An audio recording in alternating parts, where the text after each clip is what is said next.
Good morning, Anchor Point Church. My name is Michael Benbow.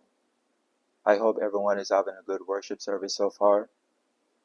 Today's house church lesson is about Joseph. We all know the story of how Joseph having a dream that his father and brothers would bow down to him. We also know how he was treated unjustly, sold into slavery by his brothers, unjustly accused by Potiphar's wife, sent to prison, and after interpreting the cupbearer's dream, he was forgotten. Yet Joseph appeared to not be discouraged or dismayed, but kept his trust in God by continuing to be faithful no matter the situation or the outcome. I often wonder, how was Joseph able to do that? But I believe Joseph was able to do that because of one belief and question. Does not interpretation of our lives belong to God? Think about that for a moment. Joseph was able to interpret dreams with the help of God. And though he had a dream of his own, he did not look to interpret it with his own wisdom or ability, but he allowed God to be his interpreter. Think about your life today, church. Have you ever had a dream? A picture of where you would be by now? In your career? In your marriage? In your finances? Or even in your walk with God? But something happens, right? That journey to that dream turned out to be nothing like you expected. You thought things would be smoother, faster, more rewarding, especially that you're a Christian. But instead, you face struggles, disappointments, suffering, painful detours, or just plain silence from God. I know sometimes I can feel or start thinking like, am I doing something wrong? Have you ever had that thought? Or, God, are you even with me? If you sometimes feel like me, then the story of Joseph is one you need to hear today. And why is that? Because Joseph's story teaches us that the interpretation of our lives, our dreams, our delays, or even our disappointments belongs to God. And God decides our path, our steps, and where we should go. And when we trust in God's plan, even when nothing makes sense, we can walk in peace, knowing that He is in control. There are 3 points that I want to talk about today. My first point is trusting God's timing over our own understanding. Let's turn our Bibles to Genesis 41, reading from verse 14 to 16. It reads, Pharaoh said to Joseph, I had a dream, but no one can interpret it. But I have heard it said of you that when you hear a dream, you can interpret it. I cannot do it, Joseph replied to Pharaoh, but God will give Pharaoh the answer he desires. You see, when Pharaoh had a dream, and no one could interpret it, the cupbearer remembered Joseph and told Pharaoh about him. Pharaoh brought Joseph to him and said, Hey, I heard you can interpret dreams. But Joseph replied and said, No, I cannot do it, but God can give you the answer. You see, Joseph understood something we often forget. It is not about us figuring out our own lives. It's about trusting God to reveal in His time what He's doing in our lives for His own glory. Joseph had dreams of greatness as a teenager, but then came betrayal, slavery, and prison. Joseph never tried interpreting his own outcome with his own wisdom. But Joseph stayed connected to the one who holds the answer to our lives, or to his life. And in God's perfect timing, he was promoted overnight from the prison to the palace, becoming second to Pharaoh in all Egypt. That's just an amazing story right there. You know, think about your own life and your dreams and your own aspirations. A career goal, marriage, starting a family, financial independence. I mean, there are more things that people aspire to do, but that's just a few that I just want to mention right now. But even with all our aspirations and whatever it is that we desire in our lives, a lot of times we go through disappointment where our goals did not go as planned. The path that you're on toward that dream is not what you thought it would be. You ask the question, why? Why there a delay? Didn't God said He works for the good of those who love Him? Why am I suffering? Am I not a child of God? We can see also from Jesus' life, He learned obedience through His own suffering. To prove that suffering is part of a relationship with God, to prove that suffering is what we need that can lead to obedience. In Hebrews 5:7-8, it reads, "In the days of His flesh, Jesus offered up prayers and supplications with loud cries and tears to Him who was able to save Him from death, and He was heard because of His reverence. Although He was a son, He learned obedience through what He suffered."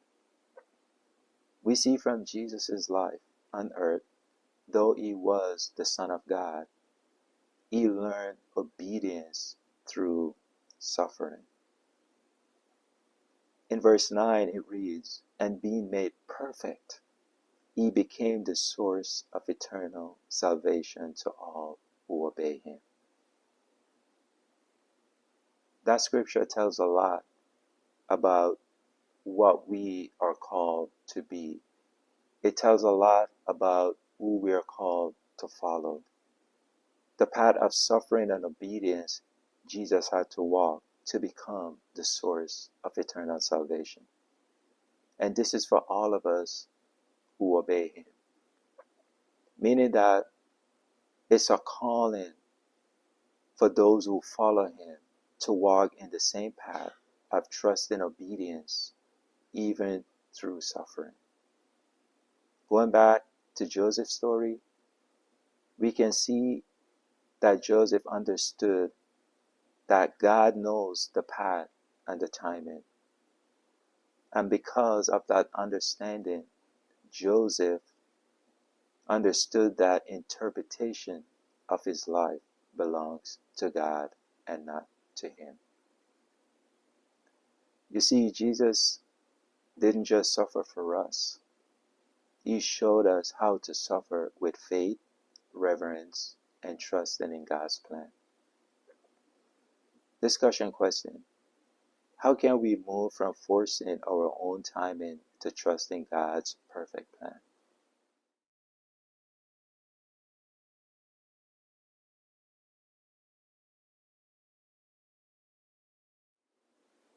Okay, hope you guys had a great discussion. My second point is staying faithful even when life feels unfair. In Genesis 41:9-13, it reads, Then the chief cupbearer said to Pharaoh, "Today I am reminded of my shortcomings. Pharaoh was once angry with his servants, and he imprisoned me and the chief baker in the house of the captain of the guard. Each of us had a dream the same night, and each dream had a meaning of its own. Now a young Hebrew was there with us, a servant of the captain of the guard. We told him our dreams, and he interpreted them for us, giving each man the interpretation of his dream. And things turned out exactly as he interpreted them to us. I was restored by my position, and the other man was impaled." The thing I love about this passage was that Joseph, even though was unjustly treated, he was still faithful to God, even in prison, even when falsely accused, even when forgotten by the cupbearer, and even after years pass. If that were you, how would you have responded? Would you still be faithful to God by giving your all to Him? Or would you blame God for the suffering you are going through? The one thing I learned from this is that faithfulness is not just when things are going well. It's proven more in our suffering. Joseph didn't stop interpreting dreams just because his own hadn't come true yet.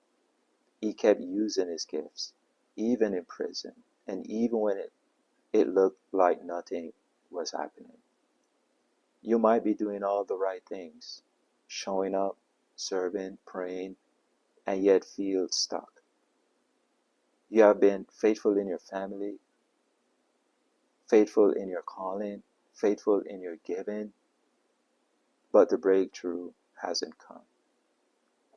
You even feel overlooked, like Joseph in prison. But Joseph showed us God is watching, even when no one else sees you. That forgotten moment may be the very one that lead to your promotion. When we think about Joseph, what helps you stay faithful when life feels unfair or delayed? Think of a past setback. Can you now see how God was working behind the scenes? Here's our discussion question. What are some ways we can actively stay faithful to God even when our situation doesn't seem to change?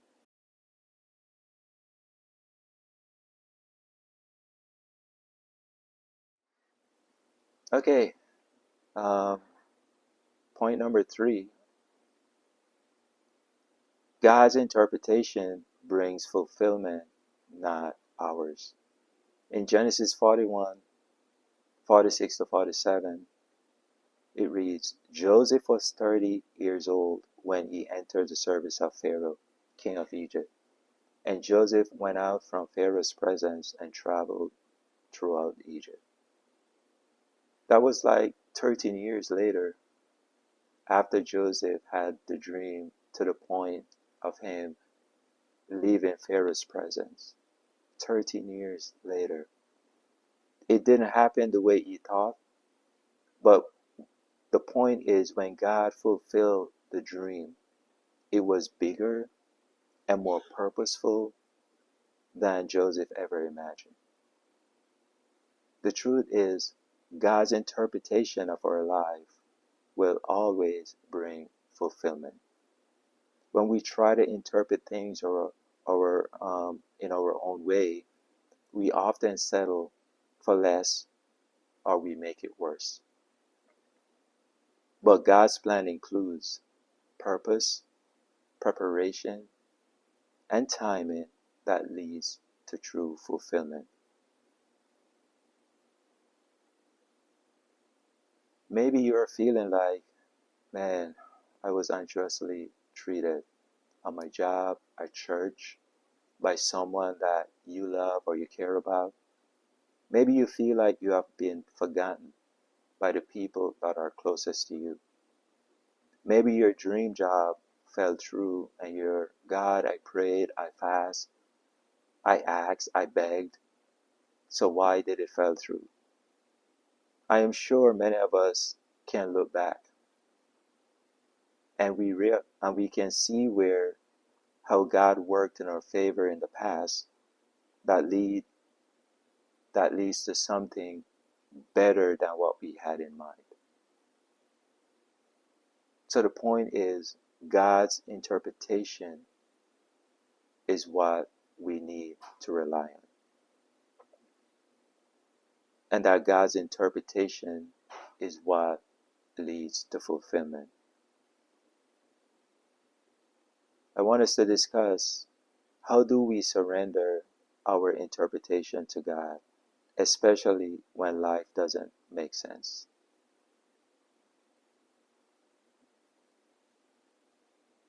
Okay, hopefully you had a good discussion. So in conclusion, Joseph's life reminds us that we don't have to interpret everything on our own. We can trust God's timing even when we are confused or hurt. We can stay faithful even when it feels unfair. And in the end, we know that God's interpretation leads to fulfillment. So when life is not going the way you dream or you dreamt it to go, remember this: interpretation belongs to God. Your story isn't finished, your dream isn't dead, and your God hasn't forgotten you. Trust Him, walk with Him, and let Him be the interpreter of your life.